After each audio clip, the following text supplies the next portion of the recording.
the Nile Valley civilizations, and the cultural importance of Mount Kenya, which would be the biblical Mount Zion. This is where the ancient prophets, the ancient kings, they would have to come to this area, because when the meteorite crashed into Africa, creating the different mountains, Mount Kenya and Mount Kilimanjaro and everything, the traces of the meteorite are still found in Mount Kenya. That's what Black Panther calls vibranium.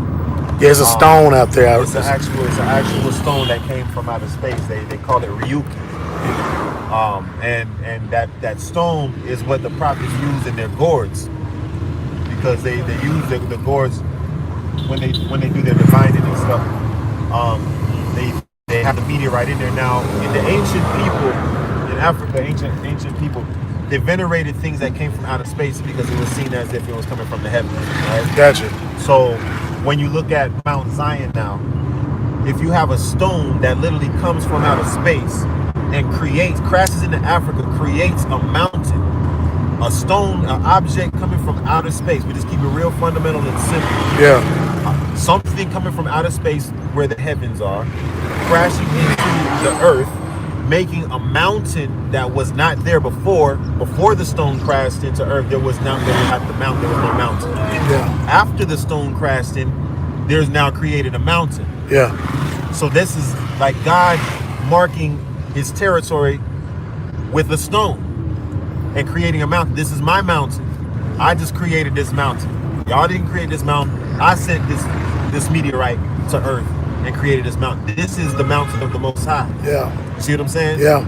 This place was venerated, was very respected. It was not everyday common people that came to this area. It was only your very spiritually consecrated, or your royals. You know what I'm saying? This was not a journey that the typical person took. This was only those spiritual leaders of the ancient world that would come to this area where we are now. And I can definitely feel the spirit, brother. I'm telling you, this place is a powerful place. I felt the energy. I felt the spirit. I mean, that's the only way to describe it. The set apart spirit is in this place, man. Just by the mere fact that all the things that we saw so far, the miracles, the signs, the wonders, the things that we've been talking about ever since we've landed in this land, man, have been sort of comparing notes. Like, hey, I saw this, man. This happened to me. This happened to me, brother. This happened to me. So the ancients always knew about this. This was not a secret to the ancient black people. They knew about it. It was a very special place. It's kind of like, how would I say? Like if we all say nowadays, like you're going to Jamaica or you're going to Hawaii or you know what I'm saying? It's like a special place that everybody know. Like man, everyone know. Like common sense. It's common knowledge to everybody. It's common knowledge. This was the land of the gods. Wars were not permitted in this region. Back in the day, in ancient times, there were no wars fought in this book because the entire continent, all black people in Africa and all black people in the world, they respected this. It's kind of like a truce. Like there's no wars fought in this because this is the land of the gods, the holy lands. Yeah. No fight. Yeah. So that's why you still on? Yeah. Yeah, I'm making sure. So that's why when the white people tried to steal the Ark of the Covenant, they invaded Ethiopia. They removed the Ark of the Covenant from Aksum and took it to Mount Kenya, and they buried it in the fourth dimension here. Now notice I said fourth dimension because we're talking about the people who protect those type of artifacts, like you were saying earlier. Yeah. These people have holy wisdom, have divine wisdom. God would not give you something so sacred and not give you the knowledge and protocols of how to protect it. Yeah.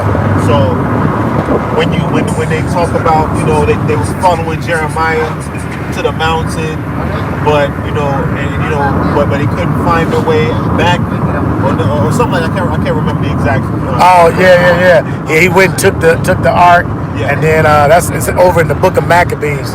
He took it. He said the father told him to take it. Yeah. He took it up the mountain, and the people tried to follow him to mark that spot, and they couldn't find it. Couldn't find it because it's not even in this physical dimension. It's not in the third dimension, it's in the fourth dimension, because those ancient prophets had that wisdom of how to do that.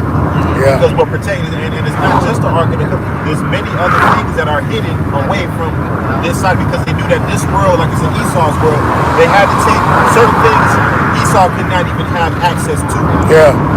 Period. Certain things are just too holy, they're too divine, they're too sacred. They cannot even be able to, access in this point in time, So that's the history that we got from the Gikuyu elders that inducted me and appointed me as the ambassador for Mount Kenya to spread that information that they're now declassifying. Just raw, cut and dry, no parables, because normally the people who inducted me, they would speak and communicate in parables. Yeah. These are the people who wrote the scrolls. These are the people who protect the original scrolls of Moses. They're here at Mount Kenya. The Ark of the Covenant is here at Mount Kenya. These are the people who wrote the scrolls. You see what I'm saying? This is the bloodline where these are the ancient prophets, right? The bloodline of the ancient prophets. Yeah. But now they're not speaking in code because they're saying, like you said, they know we all agree we have reached the end of Esau's world. Yeah. End of the world.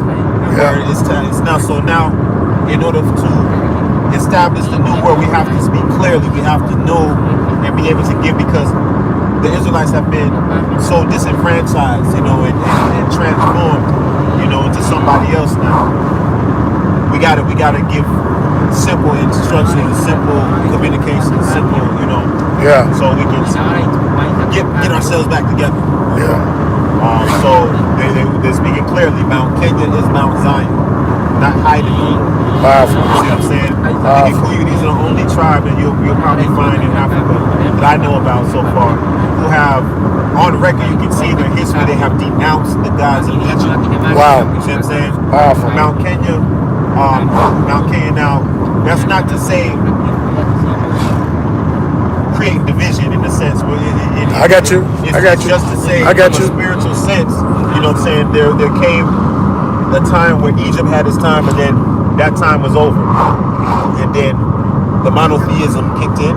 You know what I'm saying? And it's time for that, because that's what's gonna get our people to where we need to go. So, long story short, there were 9 stones erected on Mount Kenya that was there from the times of the Egyptian. Because remember, before the Kabiru, the Hebrew, there were the Egyptian, and this same mountain was the mountain of Heru. So all the kings had to come and do their prayer walk here and do their 3 days death ritual, 3 day sleep ritual that you saw in the Black Panther movie. And then they would awaken and be declared the Son of God. Then they could go back to Egypt and ascend the throne. So there were 9 stones erected on Mount Kenya that were for the principal gods of Egypt. When the Gikuyu came here, they broke the stones. They broke those stones in denouncing the gods of Egypt and declared this now the mountain of the Most High, Mount Zion. Hallelujah. Yeah, so powerful. So that's where we are right now. We are in a place where that history actually takes. Hallelujah. Broke the 9 stones. The Gikuyu never participated in slavery. They never held slaves, never believed in slaves. They fought against it, right? They killed all slave traders, not just the Europeans, also the Arabs from the Arab slave trade. They opposed that. They didn't go and capture slaves. They didn't sell anybody into slavery.